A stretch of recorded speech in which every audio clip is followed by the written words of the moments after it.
कांग्रेस अध्यक्ष और मल्लिकार्जुन खड़गे खुद एमएलएस के पास जा रहे हैं और रिक्वेस्ट कर रहे हैं कि आप हमारी पार्टी में शामिल हो जाइए, लेकिन बीजेपी जीत हासिल करेगी कर्नाटक में।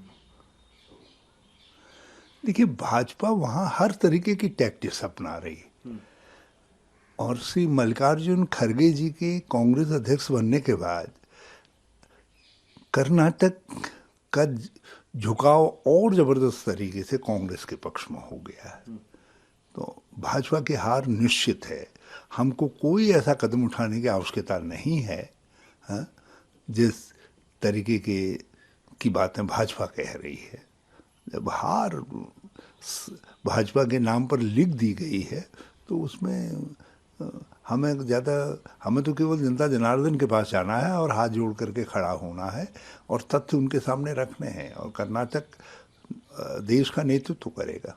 तो देखते हैं कितने आश्वस्त कांग्रेस कर्नाटक चुनाव के लिए। कर्नाटक में एंटी इनकम्बेंसी बहुत जबरदस्त है और भाजपा की हार निश्चित है। जिन सोशल समूहों ने उनको उस समय वोट दिया था, आज वो सब कांग्रेस के साथ आकर के खड़े हो रहे हैं। और विशेष तौर पे किसानों का गुस्सा और सामान्य लोगों का गुस्सा, ओबीसी और एससी का गुस्सा भाजपा को बहुत महंगा पड़ने जा रहा है।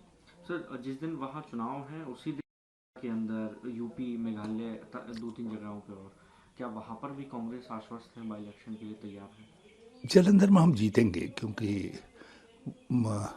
वहाँ का मुझे आइडिया है। शेष स्थानों का मुझे अंदाज नहीं है, लेकिन हम इस समय बाई इलेक्शन में जो ट्रेंड आया है पहले, वो कांग्रेस के पक्ष में आया है। हम पश्चिमी बंगाल में कुछ जगह और जगह जीते हैं तो हमको उम्मीद है कि और स्थानों पर भी, जालंधर के साथ और स्थानों पर भी हमारी जीत होगी। सर, अश्वनी वैष्णव कह रहे हैं एरोगेंस की वजह से डिस्क्वालीफाई हुए हैं और साथ ही सभी करप्ट लोग अब एक स्टेज पर आ गए हैं। प्रधानमंत्री मोदी जो है लोगों को डिलीवर कर रहे हैं चीज़ें, जिस वजह से इन लोगों को दिक्कत। जो मोदी जी ने भजन गाया है वही सब उनके मंत्री गुनगुना रहे हैं। तो ये विपक्ष को गाली देना, विपक्ष के लोगों को डिमीन करना, विपक्ष के ऊपर झूठे आरोप लगाना, ये तो भाजपा के नेताओं का स्वभाव है। और राहुल गांधी जी उनके टारगेट आज से नहीं है, 2009 से उनके टारगेट है। वो एक बात जानते हैं कि राहुल गांधी जी के अभ्युदय का और उनके आगे बढ़ने का अर्थ है भाजपा की अगले 20-25 साल के लिए संभावनाओं की समाप्ति। इसलिए राहुल गांधी पर लक्ष्य बना करके उनकी राजनीति को समाप्त करने की कोशिश हो रही है। उसमें पहले उन्होंने सोशल मीडिया, उनकी इमेज क्रैश करने की कोशिश की और बहुत सारी और चुनौतियां खड़ी की उनके सामने, और फिर उन पर भ्रष्टाचार आदि के आरोप लगा करके उनकी इमेज को टार्निश करने का प्रयास किया गया।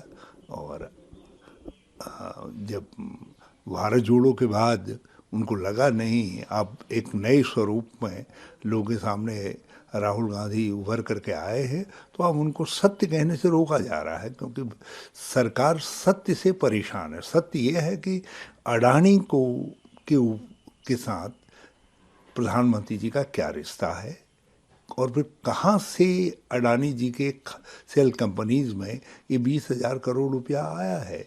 और भी बहुत सारे फेवर्स हैं जो उनको कांटेक्ट मिले हैं बाहर, और दूसरी चीज़ें हैं।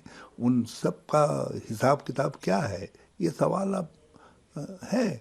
तो वो नहीं चाहते थे कि संसद के रिकॉर्ड में वो बात आए, क्योंकि एक बार रिकॉर्ड में वहाँ आती तो फिर इनको जेपीसी गठित करनी पड़ती और सत्य सामने ना आ पाए, राहुल गांधी जी बोल न पाए, इसलिए सारा षड्यंत्र रचा गया है। वायनाड वाला मामला जो है, हम हर तरीके की चुनौती के लिए तैयार है, मगर मैं नहीं समझता कि भाजपा कोई ऐसा रिस्क लेगी, वो निश्चित जानते हैं कि वायनाड से कांग्रेस जीतेगी, राहुल गांधी जी जीतेंगे, इसलिए वो जोर नहीं दे रहे हैं इस बात पर कि उस सीट को वैकेंट और वहाँ चुनाव करवाया जाए। नहीं तो अभी तक भाजपा के नेतागण अर्जी ले करके इलेक्शन कमीशन में पहुँच जाते।